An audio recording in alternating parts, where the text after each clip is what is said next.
ಆತ್ಮೀಯ H16 news ಅರ್ಥಾತ್ ಸೀತಾರಾಮ್ಗೆ ಸ್ವಾಗತ. ನಾನು ನಿಮ್ಮವ MI ಅಥವಾ ಮಲ್ಲಪ್ಪ ಜೋತಾವರ್. ಆತ್ಮೀಯರೇ, ಈಗ ನಿಮಗೆ ಹೇಳಿದಂಗೆ ವಿಜಯದಶಮಿ ದಿನ ಮುಖ್ಯವಾಗಿ 4 ಘಟನೆಗಳು ನಡೆದೋದು. ಒಂದನೇದು ಅಕ್ಟೋಬರ್ 2ಕ್ಕೆ ಬಂತು. 100 ವರ್ಷ ಆಗಿದೆ ಆರ್ ಎಸ್ ಎಸ್ 100 ವರ್ಷ ಆಯಿತು. ಅದೇ ದಿನ ನಮ್ಮ ಹೆಡಗೆವಾರು ಸ್ಟಾರ್ಟ್ ಮಾಡಿದ್ದಾರೆ. ಅದನ್ನು ಸ್ಥಾಪನೆ ಮಾಡಿ ಹಿಂದುತ್ವದ ಜಾಗೃತಿ ಮಾಡುವಂಥ ಕೆಲಸವನ್ನು ಮಾಡಿದರು. ಅನಂತರ ಸರಿಯೋ ತಪ್ಪುಗಳು ಆ ಮಾತು ಬೇರೆ. 100 ವರ್ಷ ಆಯಿತು, ಅದು ಅಕ್ಟೋಬರ್ 2ಕ್ಕೆ ಬಂತು. ಇನ್ನು 1956ರಾಗ ಧಮ್ಮ ಪರಿವರ್ತನೆ, ಹಿಂದುತ್ವವನ್ನು ಬಿಟ್ಟು ಅಂಬೇಡ್ಕರ್ ಅವರು ಹೋದರು. ಯಾಕೆ ಹೋದರು ಅದು ಇವತ್ತು ಚರ್ಚೆ ಆಗ್ಬೇಕಂತ ವಿಷಯ. ಅದ್ರ ಜೊತೆಗೆ ಗಾಂಧೀಜಿಯವರು ಹುಟ್ಟಿದ ದಿನ ಏನ್ರಿ ಅದ್ಭುತ, ಇವೆಲ್ಲ ಒಂದೇ ದಿನದಲ್ಲೆಲ್ಲ ಬರ್ಬೇಕಾ? ಅದ್ರ ಜೊತೆಗೆ ಇನ್ನೊಂದು ಭಾಳ ಮಹತ್ವದ್ದು, ನಮ್ಮ ಲಾಲ್ ಬಹದ್ದೂರ್ ಶಾಸ್ತ್ರಿಯವರು ಪ್ರಾಮಾಣಿಕ, ಅತ್ಯಂತ ಅವ್ರದ್ದು ಹುಟ್ಟ ಬಂದ. ಹೀಗಾಗಿ ಇವ್ರ ಬಗ್ಗೆ ಒಂದಿಷ್ಟು ನಾವು ಚರ್ಚಿಸ್ತಾ ಇದ್ರೆ ತಪ್ಪಾಗ್ತದೆ. ಆರ್ ಎಸ್ ಬಗ್ಗೆ ಈಗ ಚರ್ಚೆ ಮಾಡಿದ್ದ ಒಂದು ಫುಲ್ ಎಪಿಸೋಡದಲ್ಲ. ಈಗ ನಾವು ಮಾಡಬೇಕಾಗಿದ್ದು ಗಾಂಧಿ, ಅಂಬೇಡ್ಕರ್ ಮತ್ತು ಗಾಂಧಿ ಶಿಷ್ಯ ನಮ್ಮ ಶಾಸ್ತ್ರಿ. ನೆಹರು ನಮ್ಮ ಗಾಂಧಿಯವ್ರ ಶಿಷ್ಯರಣ. ಆದರೆ ಗಾಂಧೀಜಿಯವರ ಆರ್ಥಿಕ ಸಿದ್ಧಾಂತವನ್ನು ಬಿಟ್ಟರು. ಅಂಬೇಡ್ಕರ್ ಅವರು ಗಾಂಧೀಜಿ ಶಿಷ್ಯರಲ್ಲ, ಆದರೆ ಪ್ರಜಾಪ್ರಭುತ್ವದ ಪ್ರೀತಿ ಉಳ್ಳಂಥವರು, ಇಲ್ಲಿ ಜಾತಿ ವ್ಯವಸ್ಥೆ ವಿರುದ್ಧ ಸಿಡಿದದ್ದು ನಿಂತಂಥವರು, ಸಂವಿಧಾನ ರಚಿಸಿ ಜಾತಿವಾದಕ್ಕೆ ಕಡಿವಾಣ ಹಾಕೋದಕ್ಕೆ ಪ್ರಯತ್ನ ಮಾಡಿದವರು. ಅವರು ನಮ್ಮ ಹಿಂದೂ ಧರ್ಮವನ್ನು ಯಾಕೆ ಬಿಟ್ಟು ಹೋದರು ಅನ್ನೋ ಸಹಿತ ಇವತ್ತು ಚರ್ಚೆ ಅದ. ಒಂದು ಕಾಲಕ್ಕೆ ಇದನ್ನು ವಿರೋಧ ಮಾಡ್ತಾ ಇತ್ತು ನಮ್ಮ ಆರ್ ಎಸ್ ಎಸ್. ಇಲ್ಲ, ತಪ್ಪು ಮಾಡಿದ್ರು. ನಮ್ಮ ಅಂಬೇಡ್ಕರ್ ಅವ್ರನ್ನಾಗಿರ್ಬೋದು, ಅವರು ಕೊಟ್ಟಂಥ ಸಂವಿಧಾನನ್ನಾಗಿರ್ಬೋದು, ಗಾಂಧೀಜಿಯವ್ರ ವಿಚಾರಧಾರಣೆಯಾಗಿರ್ಬೋದು. ಯಾಕಪ್ಪ ಅಂದ್ರೆ ಇವತ್ತಿಗೆ ನಾವು ಕೆಲವಷ್ಟು ಏನಪ್ಪ ಅಂದ್ರೆ ಆರೋಪಗಳನ್ನು ಮಾಡ್ತಾ ಇರ್ತಾರೆ. ವಿಚಾರವಾದಿರಲಿ, ಮತ್ತೇನು ಅನ್ರಿ, ನಗರ ನಕ್ಸಲೈಟ್ಸ್ ಅನ್ರಿ. ಏನಪ್ಪ ಅಂತಂದ್ರೆ ಈ ಗಾಂಧಿಯನ್ನು ಕೊಂದಂಥವರು ಆರ್ ಎಸ್ ಎಸ್ಸಿಗರು ಮತ್ತು ನಮ್ಮ ಹಿಂದೂ ಮಹಾಸಭಾದವರು ವೀರ ಸಾವರ್ಕರ್ ಮೇಲೆ ಆರೋಪ ಮಾಡ್ತಾ ಇರ್ತಾರೆ. ಅದನ್ನು ಅವ್ರು ಅಲ್ಲಗಡಿತಾ ಇರ್ತಾರೆ. ಆ ಮತ್ತು ಬೇರೆ ಅದ್ರ ಸಲುವಾಗಿ ಏನೇನಾಗಿದೆ ಗೊತ್ತದ. ಆರ್ ಎಸ್ ಎಸ್ ಬ್ಯಾನು ಆಗಿತ್ತು ಪಟೇಲರಿಂದ, ವಲ್ಲಭಾಯ್ ಪಟೇಲರಿಂದ. ಇವೆಲ್ಲ ನಾವು ನೋಡಿದ್ವಿ. ಈಗ ಅದ್ರ ಬದಿಗಿಟ್ಟ ಇವತ್ತು ನಿಧಾನಕ್ಕೆ ನಮ್ಮ ಆರ್ ಎಸ್ ಎಸ್ ಆದರೂ ಸಹಿತ ಗಾಂಧೀಜಿಯವರು ಒಪ್ಪಿಕೊಳ್ತಾ ಇದೆ. ಗಾಂಧೀಜಿಯವರು ಎಷ್ಟು ಟೀಕೆ ಮಾಡಲವ್ರು, ತಪ್ಪೇನಿಲ್ಲ ಅದನ್ನು ಟೀಕೆ ಮಾಡೋದು ಅವ್ರ ಅಭಿಪ್ರಾಯ ಒಪ್ಪಿಕೊಳ್ತಾ ಇದೆ. ಅಂಬೇಡ್ಕರ್ ಅವರು ಸಹ ಒಪ್ಪಿಕೊಳ್ಳಲಿಕ್ಕತ್ತದ. ಯಾಕಂದ್ರೆ ಅಧಿಕಾರ ಬೇಕಾಗಿತ್ತಂದ್ರೆ ಇವರಿಬ್ಬರು ಒಪ್ಪಿಕೊಳ್ಳೇಬೇಕು. ಮತ್ತು ನಾವು ಒಂದು ಮಾತನ್ನು ಯಾಕೆ ಒಂದು ಮಾತಿಗೆ ಹೇಳಬೇಕು ನಮ್ಮ ಶಾಸ್ತ್ರೀಯ ಬದಲಾಗಿದ್ರೆ, ನಿಜವಾಗಿಯೂ ಅಂಬೇಡ್ಕರ್ ಮತ್ತು ಗಾಂಧೀಜಿಯವರು ಸಂವಿಧಾನವನ್ನು ಅನುಷ್ಠಾನಗೊಳಿಸುವಲ್ಲೇ ಭಾಳಷ್ಟು ಯೋಗ್ಯ ಮತ್ತು ಕಠಿಣ ಮನೋಭಾವದ ಶಾಸ್ತ್ರಿಯವರು ಮುಂದುವರಿಬೇಕಾಯಿತು. ನಮ್ಮ PM ಆಗಿ, ಪ್ರಧಾನಿಯಾಗಿ. ಅದು ನಮ್ಮ ದುರ್ದೈವ ಆಗಲಿಲ್ಲ, ಆ ಮಾತು ಬೇರೆ. ಆದರೂ ಅವ್ರು ನಾವು ಇವತ್ತು ಸೆಲ್ಯೂಟ್ ಹೋಗ್ಬೇಕಾಗ್ಯದ. ದೇಶ ಮುನ್ನಡೆಸುವಲ್ಲಿ ಭಾಳ ದೃಢ ಮನಸ್ಸಿನವರಿದ್ದರು. ಆದರೆ ಅವ್ರು ಭಾಳ ದಿನ ಬರಲಿಲ್ಲ.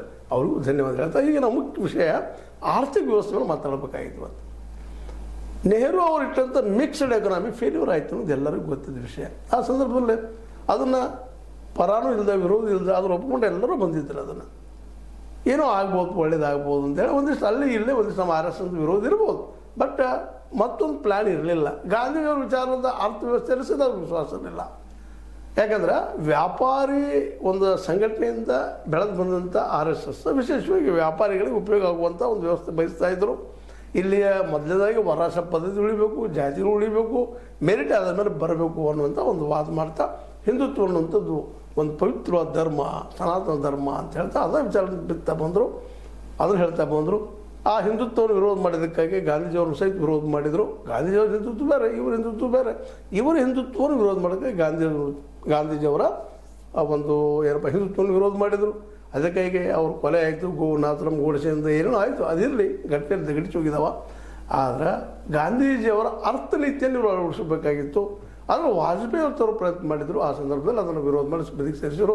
ಕೊನೆಗೆ ಆರ್ ಎಸ್ ಎಸ್ದವರು ಓಪನ್ ಮಾರ್ಕೆಟ್ ತಂದರು. ಅಂದರೆ ಇಲ್ಲಿ ಒಂದು ಕಡೆ ಮಿಕ್ಸ್ಡ್ ಎಕಾನಮಿ ಮೂಲಕ ವ್ಯಾಪಾರಿಗಳನ್ನು ಉಳಿಸುವಂಥ ಪ್ರಯತ್ನ ಮಾಡಿದರು.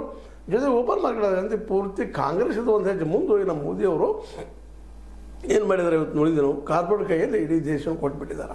ಸ್ವತಂತ್ರವಾದ ಮೀಡಿಯಾಗೆ ಬೇಕಾಗಿರುವುದು ಸ್ವತಂತ್ರ ಧ್ವನಿ. ಆ ಸ್ವತಂತ್ರ ಧ್ವನಿ ಉಳಿಸಲು ನೀವು ಮಾಡಬೇಕಾದದ್ದು ಇಷ್ಟೇ. ಅದೇನಪ್ಪಾ ಅಂತಂತಂದ್ರೆ ನಿಮ್ಮ ಕೈಲಾದಷ್ಟು ಸಹಾಯ ಈ ಚಾನಲ್ಗೆ ಮಾಡಿ ಹಾಗೂ ನಿಮ್ಮ ಧ್ವನಿಯನ್ನು ಕಾಪಾಡಿಕೊಳ್ಳಿ.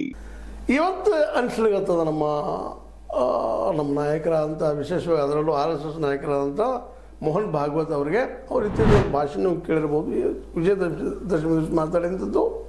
ಅದರಲ್ಲಿ ಮುಖ್ಯವಾಗಿ ಇತ್ತೀಚೆಗೆ ನಮ್ಮ ದೇಶ ಸುತ್ತಮುತ್ತ ನಮ್ಮ ದೇಶಗಳ ಒಂದು ಭಾಗಗಳು ಒಂದು ಕಾಲಕ್ಕೆ ಅವು ಅಖಂಡ ಭಾರತದ ಭಾಗಗಳು, ಶ್ರೀಲಂಕಾ ಇರ್ಬೋದು, ಪಾಕಿಸ್ತಾನ ಇರ್ಬೋದು, ಅಫ್ಘಾನಿಸ್ತಾನ ಇರ್ಬೋದು, ಕೆಳಗೆ ಬಂದಪ್ಪ ಅಂತಂದ್ರೆ ಇಲ್ಲೇ ನೇಪಾಳ ಇರ್ಬೋದು, ಬಾಂಗ್ಲಾ ಇರ್ಬೋದು, ಶ್ರೀಲಂಕಾ ಇರ್ಬೋದು, ಮಾಲ್ದೀವ್ಸ್ ಇರ್ಬೋದು, ಇವೆಲ್ಲವೂ ಇವತ್ತು ಒಂದು ರೀತಿ ಅಸಮಾಧಾನದ ಕುದಿ ಮೇಲೆ ಕುಳ್ಕೊಂಡಿದ್ದಾವೆ. ಅಲ್ಲಿ ಕ್ರಾಂತಿ ಹೆಸರಿನಲ್ಲೇ ದಂಗೆಗಳಾಗ್ತಾ ಇದ್ದಾವೆ ಅಂತ ಮಾತನ್ನು ಹೇಳ್ತಾ ಇದ್ದಾರೆ ನಮ್ಮ ಮೋಹನ್ ಭಾಗವತ್.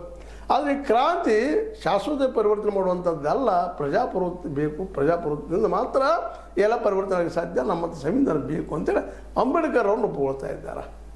ಅದೇ ಕಾಲಕ್ಕೆ ನಮ್ಮ ಮೋದಿಯವರು ಗಾಂಧೀಜಿಯವರ ಸ್ವದೇಶಿ ಮೂವ್ಮೆಂಟನ್ನು, ಸ್ವದೇಶಿ ವಿಚಾರಗಳನ್ನ ಇವತ್ತು ತರಬೇಕು ನಾವು. ಯಾಕಂದರೆ ಇವತ್ತು ಅಮೇರಿಕೆಯಿಂದ ದೂರ ಆಗ್ಯದ ಭಾರತ, ರಷ್ಯಾದಿಂದ ಒಂದಿದ್ದು ದೂರ ಇದ್ದಂಗೆ ಅದ, ಅದೇ ಕಾಲ ಚೈನಾದಿಂದ ದೂರ ಅದ, ಅದು ವಿಶ್ವಾಸದಿಲ್ಲ. ಬಟ್ ಅನಿವಾರ್ಯವಾಗಿ ದೋಸ್ತಿ ಮಾಡ್ಕೊಳ್ತಾ ಇದ್ದಾವೆ. ಮತ್ತು ಸುತ್ತಮುತ್ತಲಿಂಥ ದೇಶಗಳ ಜೊತೆಗೆ ಇವತ್ತಂತ ಹೇಳ್ಕೊಳ್ಳೋ ಸಂಬಂಧ ಉಳಿದಿಲ್ಲ. ಯಾಕಂದರೆ ಶ್ರೀಲಂಕಾ ಆಗಿರ್ಬೋದು, ಬಾಂಗ್ಲಾ ಆಗಿರ್ಬೋದು, ಅದೇ ಕಾಲಕ್ಕೆ ಈ ನಮ್ಮ ಏನಪ್ಪ ನೇಪಾಳ ಆಗಿರ್ಬೋದು, ಪಾಕಿಸ್ತಾನ ಆಗಿರ್ಬೋದು, ಮಾಲ್ದೀವ್ಸ್ ಆಗಿರ್ಬೋದು, ಭೂತಾನ್ ಆಗಿರ್ಬೋದು, ಎಲ್ಲ ನಿಧಾನಕ್ಕೆ ಭಾರತ ಅಥವಾ ಚೈನಾಗಳ ಕೈಯಲ್ಲಿ ಅಥವಾ ರಷ್ಯಾ ಕೈಯಲ್ಲಿ ಸಿಕ್ಕೊಂಡು ಹೋಗ್ತಾ ಇದ್ದಾವೆ. ಅದರಲ್ಲಿ ಚೈನಾದ ಪ್ರಭಾವ ಎಲ್ಲ ಕಡೆ ಇದ್ದಾವೆ. ಹೀಗಾಗಿ ನಾವು ಇವತ್ತು ಏಕಾಂಗಿ ಆಗಿಬಿಟ್ಟಿವಿ. ಇದಕ್ಕೆ ಕಾರಣ ಏನಪ್ಪ ಅಂತಂದ್ರೆ ನಾವಿದ್ದಂಥವರು ಈ ನಮ್ಮ ಮೋದಿಯವ್ರು ಬಂದ ಮೇಲೆ ಓಪನ್ ಮಾರ್ಕೆಟ್ ಮಾಡಿದಕ್ಕಾಗಿ ಇಲ್ಲಿ ಉದ್ಯೋಗ ಸೃಷ್ಟಿ ಆಗಲಿಲ್ಲ, ಉದ್ಯೋಗ ಎಲ್ಲರೂ ಸಿಗಲಿಲ್ಲ. ವರ್ಷಕ್ಕೆ 2 ಕೋಟಿ ಉದ್ಯೋಗ ಕೊಡೋದಂತ ಹೇಳಿದ್ರು. ಯಾರದೂ ವಿಶ್ವಾಸವನ್ನು ಹೇಳಿದ್ರು ಪಾಪ ಮೋದಿ ಅವರು, ತಪ್ಪಂತಲ್ಲ, ಅವರು ಆರ್ಥಿಕ ತಜ್ಞರೂ ಅಲ್ಲ. ಆದರೆ ಇಲ್ಲಿಂದ ಕೆಲವೊಂದು ಆರ್ಥಿಕ ತಜ್ಞರು ಅದರಲ್ಲೂ ಓಪನ್ ಮಾರ್ಕೆಟ್ ಬೇಕಾಗುವಂಥ ಕೆಲವಷ್ಟು ಆ ಮಾರ್ಕೆಟಿಂದ ಲಾಭ ಮಾಡ್ಕೊಳ್ಳುವಂಥ ಜನ ಅದು ಇರಬೇಕು ಅಂತ ಅವ್ರು ಹೇಳಿದರು. ಅದರಿಂದ ಉದ್ಯೋಗ ಸೃಷ್ಟಿ ಆಗ್ತಾವೆ, ಬೆಳಿತೈತಿ, ಕಾರ್ಪೊರೇಟ್ಗಳೆಲ್ಲ ಬೆಳೆಸ್ತಾರೆ ಅಂದ ತಕ್ಷಣ 32-34 PSUಗಳನ್ನು ಅವ್ರು ಕೊಟ್ಟರು. ಅವ್ರು ಇವತ್ತು ಎಷ್ಟು ಉದ್ಯೋಗ ಸೃಷ್ಟಿ ಮಾಡಿದ್ರು ಮುಂದದ 2 ಕೋಟಿ ಉದ್ಯೋಗ ಸೃಷ್ಟಿ ಮಾಡೋದು ಏನೋ ಭರವಸೆ ಕೊಟ್ಟರು. ಅವು ಆಗಿಲ್ಲ ಇವತ್ತಿನವರೆಗೂ. ಈ ಒಂದು 11 ವರ್ಷದಲ್ಲಿ 2 ಕೋಟಿ ಉದ್ಯೋಗ ಸೃಷ್ಟಿ ಆಗಿಲ್ಲ ಅನ್ನೋದು ಅಷ್ಟು ಸತ್ಯ ಅದ. ಹೀಗಾಗಿ ಇವತ್ತು ಗಾಂಧೀಜಿಯವ್ರ ಬಗ್ಗೆ ಮತ್ತು ನಮ್ಮ ಅಂಬೇಡ್ಕರ್ ಅವ್ರ ಬಗ್ಗೆ ಇವತ್ತು ನಮ್ಮ ಮೋಹನ್ ಭಾಗವತ್ ಅವರು ಒಪ್ಕೊಳ್ತಾ ಇದ್ದಾರೆ, ಜೊತೆಗೆ ಮೋದಿಯವರು ಒಪ್ಕೊಳ್ತಾ ಇದ್ದಾರೆ. ಅಂದರೆ ಇದರ ಅರ್ಥ ಇಲ್ಲೇ ಇವರಿಬ್ಬರ ಸಿದ್ಧಾಂತವನ್ನು ಸರಿಯಾಗಿ ಆವತ್ತು ನಮ್ಮ ಏನಪ್ಪ ನೆಹರು ಅವರು ಅಳವಡಿಸ್ಕೊಂಡಿದ್ರೆ, ನೆಹರು ಅವರು ಒಂದು ಹಂತದವರೆಗೆ ಅಳವಡಿಸ್ಕೊಂಡ್ರು, ಇಲ್ಲ ಅಂತಲ್ಲ. ಮಿಕ್ಸ್ಡ್ ಎಕಾನಮಿಯಲ್ಲೇ ಓಪನ್ ಮಾರ್ಕೆಟ್ ತರಲಿಲ್ಲ. ಬಟ್ ಅದೇನಾಗಿಬಿಡ್ತದೆ, ಅಧಿಕಾರಶಾಹಿ ವರ್ಗ ಅಲ್ಲಿ ಹೆಚ್ಚಿಗೆ ಈ ಒಂದು ಏನಪ್ಪ ಅಂತಂದ್ರೆ ಕಮ್ಯುನಿಸಮ್ ಆಡಳಿತದ ಅಥವಾ ಸಮಾಜವಾದಿ ಆಡಳಿತದ ಅಥವಾ ಸಮತಾವಾದಿ ಆಡಳಿತ ಪ್ರಭಾವ ಹೆಚ್ಚಾಗಿ ಕೆಲವು ಜನರ ಕೈಯಲ್ಲಿ ಅಧಿಕಾರ ಹೋಗಿ ಸಿಕ್ಕೊಂಡು ಅಧಿಕಾರಿಗಳಲ್ಲಿ ಪವರ್ಫುಲ್ ಆದರು. ಹೀಗಾಗಿ ಆ ಸಂದರ್ಭದಲ್ಲಿ ದೇಶ ಎಷ್ಟು ಉನ್ನತಿ ಆಗಬೇಕಾಗಿತ್ತು, ಆಗಲಿಲ್ಲ.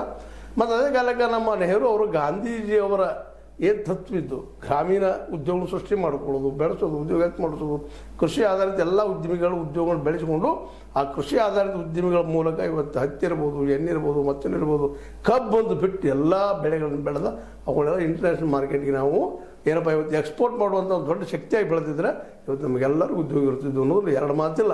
ಅದನ್ನು ಮರೆತದಕ್ಕಾಗಿ, ನಮ್ಮ ಗಾಂಧೀಜಿಯವ್ರನ್ನ ಮರೆತದಕ್ಕಾಗಿ ಇವತ್ತು ನಾವು ಬಡತನಕ್ಕೆ ಬಂದಿದ್ದೀವಿ. ಇವತ್ತು ಕ್ರಾಂತಿ ಬಗ್ಗೆ ಮಾತಾಡ್ತಾ ಇದ್ದೀವಿ. ಅದು ನಮ್ಮ ಮೋಹನ್ ಭಾಗವತರು ಅದನ್ನ ಹೇಳ್ತಾ ಇದ್ದಾರೆ. ಏನಪ್ಪ ಅಂದ್ರೆ ಕ್ರಾಂತಿ ಸುಳ್ಳ, ನಾವು ಪ್ರಜಾಪ್ರಭುತ್ವ ಮತ್ತು ನಮ್ಮ ಗಾಂಧೀಜಿಯವರು ಹೇಳಿದಂಥ ಸ್ವದೇಶಿ ಉದ್ಯೋಗಗಳು ನಮ್ಮಲ್ಲಿ ಸೃಷ್ಟಿ ಆಗಬೇಕು ಅಂತ ಇವತ್ತು ಒಪ್ಕೊಳ್ತಾ ಇದ್ದಾರೆ. ಇದು ಬದಲಾವಣೆಯ ಒಂದು ಸಂಕೇತ. ಅದಕ್ಕೆ ಮುಂದಿನ ದಿನದಲ್ಲಿ ಯಾರೋ ಬರಲಿ ಆಡಳಿತಕ್ಕೆ, ಅರ್ಥ ವ್ಯವಸ್ಥೆ ದೃಷ್ಟಿ ಇಟ್ಟುಕೊಂಡು ಅಂಬೇಡ್ಕರ್ ಮತ್ತು ಗಾಂಧೀಜಿಯವರ ವಿಚಾರಧಾರೆಗೆ ಎಲ್ಲರೂ ಬದ್ಧ ಆದಾಗ ಮಾತ್ರ ಮುಂದಿನ ದಿನಗಳಲ್ಲಿ ಎಲ್ಲರಿಗೂ ಉದ್ಯೋಗ ಸೃಷ್ಟಿ ಆಗಲಿಕ್ಕೆ ಸಾಧ್ಯದ. ಮತ್ತು ಅದೇ ಕಾಲಕ್ಕೆ ಎಲ್ಲರೂ ಕೂಡಿ ಬದುಕುವಂಥ ವ್ಯವಸ್ಥೆ ಆಗಲಿಕ್ಕೆ ಸಾಧ್ಯದ. ಯಾಕೆ ಸಂವಿಧಾನ ಒಪ್ಕೊಂಡ್ರೆ ಇಲ್ಲಿ ಮುಗಿದೋಗಿಬಿಡ್ತು. ಬಹುತ್ವದಲ್ಲಿ ಎಲ್ಲರೂ ಕೂಡಿ ಹೋಗುವಂಥದ್ದು ಎಲ್ಲರೂ ಒಪ್ಕೊಂಡಿದ್ದೀವಿ ನಾವು. ಹಿಂದುತ್ವ ಅಂದರೆ ಶ್ರೇಷ್ಠ, ಹೊಡೆದ್ರೆ ಕನಿಷ್ಠ ಅಂತದ್ದೆಲ್ಲ, ಮೈನಾರಿಟಿಗಳನ್ನು ದೂರ ಇಡಬೇಕು, ಆಂಧ್ರ ಶ್ರೇಷ್ಠಗಳನ್ನು ದೂರ ಇಡಬೇಕು ಅನ್ನೋಂಥ ಏನೋ ಒಂದು ಹಿಂದಿನ ಕಾಲದ ಸಿದ್ಧಾಂತ ಇತ್ತು RSSದು, ಅದು ದೂರ ಸರಿಸಿದ್ದಾರೆ. ಇವತ್ತು ಅವರು ಬದಲಾಗ್ತಾ ಇದ್ದಾರೆ. ಹೀಗಾಗಿ ಬದಲಾಯಿಸಿಕೊಳ್ಳಲೇಬೇಕು. ಮುಂದಿನ ದಿನಗಳಲ್ಲಿ ಯಾರು ಬಂದರೂ ಬದಲಾಯಿಸ್ಕೊಳ್ಬೇಕು, ಇಲ್ಲಾಂದ್ರೆ ದೇಶ ಉಳಿದಿಲ್ಲ, ಅರಾಜಕತೆ ಆಗ್ತದೆ. ಉದ್ಯೋಗ ಇಲ್ಲ ಅಂದ ತಕ್ಷಣ 2 ದಿವಸ ಕೊಡ್ತೀರಪ್ಪ ಗ್ಯಾರಂಟಿ, ನೀವು ಎಷ್ಟು ವರ್ಷ ಕೊಡ್ತೀರಿ? ಇಲ್ಲಿವರೆಗೆ ನಮ್ಮ ಮೋದಿಯವರು ಕೊಟ್ಟಂಥ ಅನೇಕ ಕೊಡುಗೆಗಳು ಲೆಕ್ಕ ಹಾಕಿದ್ರೆ ಹೆಚ್ಚು ಕಡಿಮೆ ನಾವು ಇವತ್ತು 215 ಲಕ್ಷ ಕೋಟಿ ರೂಪಾಯಿ ಸಾಲದಲ್ಲಿದ್ದೀವಿ. ಆ ಸಾಲ ಎದಕ್ಕಾಗಿತ್ತು ಅಂದರೆ ಈ ಒಂದೆಲ್ಲ ಗ್ಯಾರಂಟಿನ ಕೊಟ್ಟು, ಮತ್ತೇನು ಕೊಟ್ಟು, ಘೋಷಣೆಗಳು ಮಾಡಿ, ಘೋಷಣೆ ಮಾಡೋದು ಅದ್ರ ಉದ್ಯೋಗ ಇಲ್ಲ ಕೈಯಾಗ. ನೀವು ಎಷ್ಟು ತೋರಿಸ್ರಿ, ನಮ್ಮಲ್ಲಿ ಒಂದು ಗಾದಿ ಮಾತು ಕನ್ನಡದಾಗ, ಕುಳಿತು ಉಂಡ್ರೆ ಕುಡಿಕೆ ಹೊಣ್ಣ ಸಾಲೋದಿಲ್ಲ ಅಂತ. ಹಾಗಾಗಿದ್ದ ಪರಿಸ್ಥಿತಿ, ಸಾಲ ಹೆಚ್ಚಾಗ್ಯದ, ಬದುಕೋದು ಕಷ್ಟ ಅದ, ಉದ್ಯೋಗ ಇಲ್ಲ. ನಾಳೆ ಇನ್ನೊಂದು ಈ ನಮ್ಮ ನೆರೆಯ ರಾಷ್ಟ್ರಗಳಾದಂಗೆ ಆಗಬಾರ್ದಲ್ಲ, ಅದು ಜಂಜೀಗ ಇದನ್ನೆಲ್ಲರೂ ಚಿಂತನೆ ಮಾಡ್ತಾ ಇದ್ದಾರೆ. ಆ ದಿಶೆಯಲ್ಲೇ ಇವತ್ತು ಮೋಹನ್ ಭಾಗವತರು RSS ಏನು ಒಂದು ಕಾಲಕ್ಕೆ ಗಾಂಧಿ ಮತ್ತು ಅಂಬೇಡ್ಕರ್ ವಿರೋಧ ಮಾಡ್ತಾ ಇತ್ತು, ಇವತ್ತು ಅವರಿಬ್ಬರನ್ನು ಒಳಗೊಂಡಂಥ ಒಂದು ವ್ಯವಸ್ಥೆ ನಾವು ರೆಡಿಪ ಅನ್ನುವಂಥ ಮಾತಾಡೋದು. ಅಧಿಕಾರ ಆಶಕ್ಕೆ ಮಾಡಲಿ ಎದಕ್ಕೂ ಮಾಡಲಿ ಅನಿವಾರ್ಯದ ಮಾಡಲಿಕ್ಕೆ, ಇಲ್ಲಾಂದ್ರೆ ದೇಶ ಅರಾಜಕತೆಗೆ ಹೋಗೋದ್ರಲ್ಲಿ ಎರಡು ಮಾತಿಲ್ಲ. ಮತ್ತು ಕ್ರಾಂತಿ ಅಂತ ಏನು ವಿರೋಧ ಮಾಡ್ತಾ ಇದ್ದಾರೆ ಆ ಕ್ರಾಂತಿಗೆ ಹಾದಿ ಆಗಿಬಿಡ್ತದೆ. ಯಾಕಂದ್ರೆ ಹಸದ ಹೊಟ್ಟಿಗೆ ಏನಾದರೂ ಮಾಡಿಸ್ತದೆ. ಒಂದು ಕಡೆ ಮಾರ್ಚ್ ಹೇಳ್ತಾನೆ ಹಸದ ಹೊಟ್ಟೆ ಕ್ರಾಂತಿಗೆ ಕಾರಣ ಅಂತ. ಅದು ಹಸದ ಹೊಟ್ಟೆ ಸಿಗದಾಗ ಉದ್ಯೋಗಗಳು ಎಲ್ಲರೂ ಸಿಗುವಂಗೆ ಮಾಡಿದರೆ ನಿಶ್ಚಿತವಾಗಿಯೂ RSS ಆಗಲಿ ಯಾರೋ ಆಗಲಿ ಪ್ರಜಾಪ್ರಭುತ್ವ ಇರಲಿ, ಜೊತೆಗೆ ಎಲ್ಲರಿಗೂ ಉದ್ಯೋಗ ಇರಲಿ, ಇದನ್ನು ಯಾರು ಸದಸ್ಯರ ಅವರು ಮುಂದಿನ ದಿನದಲ್ಲಿ ಈ ದೇಶ ಆಳ್ತಾರೆ. ಇಲ್ಲಾಂದ್ರೆ ದೇಶ ನಿಶ್ಚಿತವಾಗಿಯೂ ಕ್ರಾಂತಿ ಹೇಳ್ತಾ ಇದ್ದಾರಲ್ಲ ಇವತ್ತು ಅದು ಆದರೂ ಆಯಿತು. ಯಾಕಂದ್ರೆ ಅಂಥ ವಾತಾವರಣ ನಮ್ಮೆಲ್ಲ ನೆರೆ ದೇಶಗಳಿಗೆ ಬಂದದ. ಜಿ ನಮ್ಮ ಬಾಗಿಲಾಗ ಬಂದು ನಿಂತೈತಿ, ಇದು ಆಶ್ಚರ್ಯ ಅಂತ ಹೇಳ್ತಾ. ಆದರೂ ಮೋಹನ್ ಭಾಗವತರು ಇವತ್ತು ಅದನ್ನು ರೆಫರ್ ಮಾಡಿದ್ದು ಆ ದಿಶೆಯಲ್ಲಿ ಭಾಳ ಒಳ್ಳೆಯದು. ಬದಲಾಗೋ ಜೊತೆಗೆ ಅಂಬೇಡ್ಕರ್ ಮತ್ತು ಗಾಂಧಿ ಜಂಟಿಯಾಗಿ ನಮ್ಮ ದೇಶವನ್ನು ನಡೆಸ್ಕೊಂಡು ಹೋಗ್ರಿ ಅಂತ ಹೇಳ್ತಾ, ಇದು ನಿಮ್ಮ ಲೈಕ್ ಆಗಿರ್ಬೋದು, ಲೈಕ್ ಮಾಡಿ ಶೇರ್ ಮಾಡಿ ಕಮೆಂಟ್ ಮಾಡಿ, ಜೊತೆಗೆ ಸಬ್ಸ್ಕ್ರೈಬ್ ಆಗೋದು ನಿಲ್ಲಿಸ್ಬೇಡ್ರಿ. S16 ನ್ಯೂಸ್ ಅರ್ಥ ಇದು ಸತ್ಯದ ಕೈಗಿರಲಿ. ವಂದನೆಗಳು.